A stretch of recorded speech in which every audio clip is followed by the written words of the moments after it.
Did you guys watch Night of the Kings? What is it? Night of the Kingdom? The Seven Kingdoms? Yeah, Night of the Seven Kingdoms. Dude, that was 9 kingdoms. I thought that was pretty sweet. I liked it. Dude, I went into it with the lowest expectations, and it ended up being the best Game of Thrones since like season 4 of the original series, probably. It was I had crazy. to talk them into it because of the hate that we all share for like Game of Thrones and what happened and everything. We all have a strong hatred for that, for what happened in the last few seasons, especially that last season. D&D, I despised them. When I saw their Star Wars deal got nixed, I was like, yeah, fuck those guys. I hope their homes burned in that big fire they had. Fuck those guys. They're doing the 3-Body Problem now on Netflix, which is actually pretty good. It's actually pretty good. I like the book and I don't read it out of spite. Like, all right, I won't be part of that. I won't be part of it. I don't feel a hatred. I just feel like a deep, like, man, how do you just not stick the landing? They were like, I think the basic plot beats could have worked, but they didn't give them any room to breathe, you know? Like, I think you could have definitely made Daenerys evil. You know, you just needed a season to do it. It's not just like, kill people now. Fuck it. And you're like, well, okay. Yeah, well, this kind of ruins the previous 5 seasons of character development, but I guess... no, she was always a little over cruel. She was a little bit, fair. But, yeah, I mean, dude, they showed her, like, burning guys alive and shit. Like, she was on her way. Bad guys, though. They were bad guys. You needed a moment. Like a good guy. She was. You needed a moment where she snaps. Yeah, I think we talked about this maybe one of the last times I was on, but when you go back and rewatch the seasons and you look at her arc, she's actually taught through that universe that violence is the solution. And so I think it is building to that moment, but it's just the fact that, you know, I think HBO wanted 3 seasons and they said, no, we need to do it in 1. And so they really did rush that. They did 6 episodes, remember? Well, she was building towards overcoming that traditional Targaryen strategy towards achieving what you want, which was brutal violence in the furtherance of your goal. It's called an arc, Taylor. That's what you call a fucking arc. Like and then that arc was dissipated.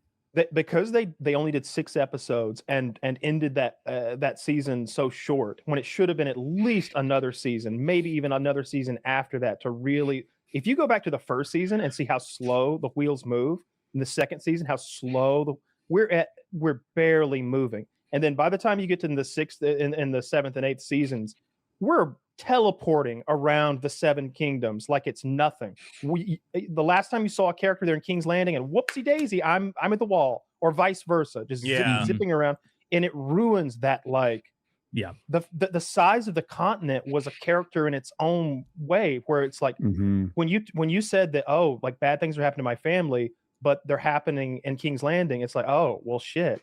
She'll be there in 2 months. Like, I hope they're still relevant in 2 months. It's that slow burn that makes the tension work so well in those early seasons of Game of Thrones. Like the fact that they slowly built to things like the Red Wedding and Joffrey, you know, everything that, like all of that just made those scenes just so much more tense. And so you you robbed of that a bit in that last season. But I remember being so compromised that I was like defending the last season on Twitter. I was like, it's not that bad. Everyone's fucking overreacting, because I just wanted it to be like perfect, because I just loved that show so much. And then I watched it the second time. I was like, no, there's fucking problems here. Well, that's interesting. I went the other direction. The first time I watched it, I thought it was terrible. And a lot of that was because I was so excited and so invested that I wanted it to be great, and it missed the mark of great. But on rewatch, when I'm like slurping down 2-3 episodes in a day, suddenly it's not like, man, we only have 7 episodes this year and I need each of them to be wonderful. It's like, whatever. I can watch them back to back. If this one was kind of a miss, the next one's good. And I just didn't like what they did with the characters. 18 months. Jamie's arc. Jamie had been doing an 8-year arc where he's going from a literal like snotty evil guy. He cripples Bran. He tried to kill him. Like you know, and by the end, Bran he's our hero. It. He's our hero. Bran did deserve it. What are you peeping in there Terrible for? Character. Little sister love. That's all. You little fucking 4-eyed bitch, Harry Potter looking cripple. Come Get out on, of here. Kyle. You'd have watched. I'd have watched too, but I'd have worked into a bird to do it, so they wouldn't catch me. That's jerk good. My bird cloaca. Yeah, it's 2 cloaca mentions. There's a third coming. I didn't like that. I didn't like that Jamie's story like he became a bad guy again. He went back to his sister. I think he just became pathetic. Let me rewrite it real quick. All you got to do to rewrite it, and this is perfect. I don't know. Did he become a bad guy though? Because he saved her from that one. Who was that one guy who was supposed to be like so much worse in the books? I think, and I didn't read the books, but I hear like the books is like way more evil. Guy. Yeah, that guy. Though. Yeah, he was going to tell us his answer to fix Kyle, Jaime's how do we fix Game of Thrones? I needed Arya to pretend to be Jaime and go back to the queen and get her revenge on the queen for killing her father, because that's her entire arc, beginning to end. The story of Arya begins when her father's head is cut off, and it ends when she gets revenge for that against the queen. Didn't really kill her father, though. Yeah, that's true. Was against that, but she definitely hates the queen. I need her to kill the queen there, and I didn't like the Clegane Bowl, as they called it. It was so built up. It was a whole meme that they were going to fight. That was a huge letdown. I didn't like Jaime like spurning that big tall bitch. What's her name? Brienne of Tarth. I didn't like that. By the way, she's a descendant of the main character from Night of the Seven Kingdoms. I'm like 95% sure. Yeah, like that. She is. Yeah, it makes Brienne sense. was one of the characters. Brienne was one of the few characters who was better in the show than the books, because there was nothing worse than turning the page in a Game of Thrones book and seeing Brienne at the top. It was I'm like, in the oh woods my again, God, we're walking gonna have around to again. You're like, God damn it, this. Brienne, you don't do fucking anything. Maybe I'm super toxic, but I kind of liked that he ended up going back to Cersei, because even though he had this redemption arc, that like his love for Cersei was always just a fundamental part of him. And so it was bittersweet, and you felt bad for Brienne, but I did feel like that was a satisfying end to that arc. I didn't like it. Me personally. No, I thought it was kind of fucked up and romantic. And of course, in a way, the biggest, every conversation he had in the previous 2 seasons with Brienne and everyone else was a lie, when he just, seamlessly inserted himself back into that same situation. The character growth was for naught, because he ended up right back where he started in his sister's arms. None of this character shit matters. Here's what matters. You're the main zombie, and all the other zombies are fed by your power. Do you go to the woods so a little bitch can stab you, or do you hang out in the fucking other side of the wall and you don't got to bother with none of it? None of the prophecies mattered. None of it mattered. John coming back. Why would the Night matter. King be like, all these guys are powered by me, I gotta go personally down there and get stabbed by a magic knife? The Night King was sick, and when he died to Arya, like fucking parkouring her way to him, I was like, what the fuck is this? Like, did the Night King have to kill Bran for some reason? He was like trying to kill Bran. Remember when the 10,000 Dothraki horsemen were defeated off screen? Yeah. After being built up, and the Golden Company were destroyed in like 1 second. Yeah, they're the most dangerous cavalry force in the world. And it's like there were entire episodes that were about the negotiation and the payment of the Gold Company, because they're so fucking hard as nails, badass motherfuckers. Gone instantly. And the same is true of the Dothraki horde. When Robert Baratheon is like, the Dothraki horde on an open field are undefeated. They cannot be beaten.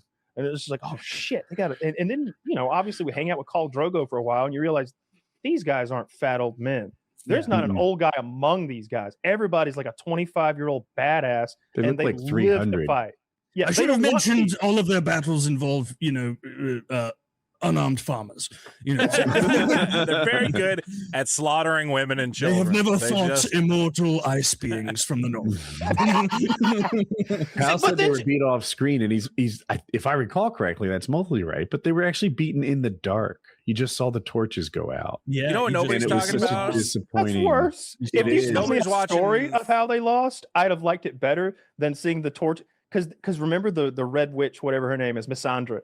She like raises her hand in the air and does some fire magic, and all of their hook swords ignite.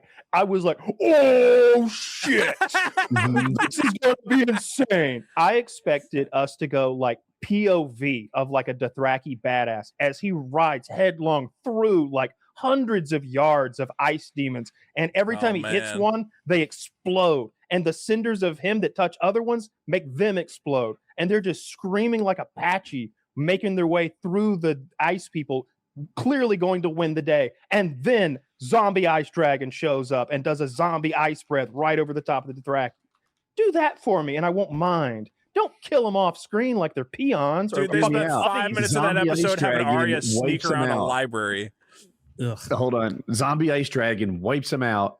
Bran wargs the ice dragon. Now he's back on our side. I would have loved that. We all wanted that. I thought it was fun and kind of funny that the Night King waited until like 40 minutes before the battle to be like, "There's a dragon in that lake. Like we're gonna get him." Light bulb.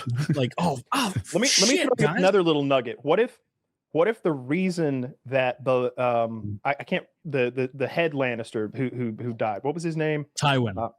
What if the reason Tywin hated the midget so much and also had that huge beef with the king was that the king had sex with his wife, and Tyrion was actually a secret Targaryen this whole time, and he gets to ride the small dragon. Remember, there were 3 dragons and one of them was little.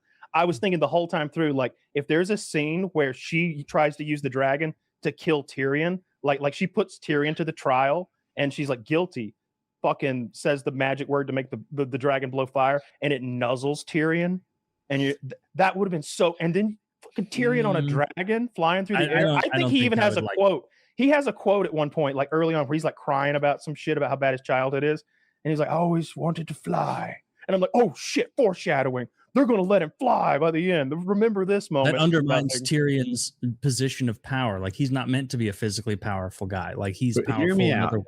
How dope would it be if Tyrion was so clever that he warmed up to the dragons while they were locked away underground? That he just went there and he fed them goats and stuff. And then when they tried to use the dragons against him, they're like, "Not our buddy Tyrion, not the goat dude." Did you guys hear that? Did you guys hear that they're working on a movie? They just announced a movie. Game of Thrones. I'm disappointed. I don't trust I'm like, so it's like an episode. Is it a movie or a show? Because there's the Jon Snow. No, the Jon Snow show got canceled. It's back because of the success of Night of the Seven Kingdoms. They're back into like pre-production. Hell yeah! So they're going to do. When did they announce that? I read it on Reddit like a week ago. Oh shit! They're going to do like a Jon Snow show that has Arya in it. Oh, I like it. Oh, no, I didn't hear that. I'm totally down. No, they're doing a movie. They're doing a feature film and it's on. I don't know anything about the books, so it's on Aegon the First, known as Aegon the Conqueror and Aegon the Dragon. But yeah, they're doing a movie there. That's way two things to say. One, Game of Thrones, I feel like none of the actors aged badly. Maybe Bran or something. I haven't seen her, but Arya could still play Arya. Sansa could still play Sansa. She's in terrific shape right now. What's her name's playing Tomb Raider? That's Sansa. Whoever That's Sansa is. Sophie, maybe Sophie something. Sophie Turner. Turner. Sophie Turner. Yeah. Sophie Turner.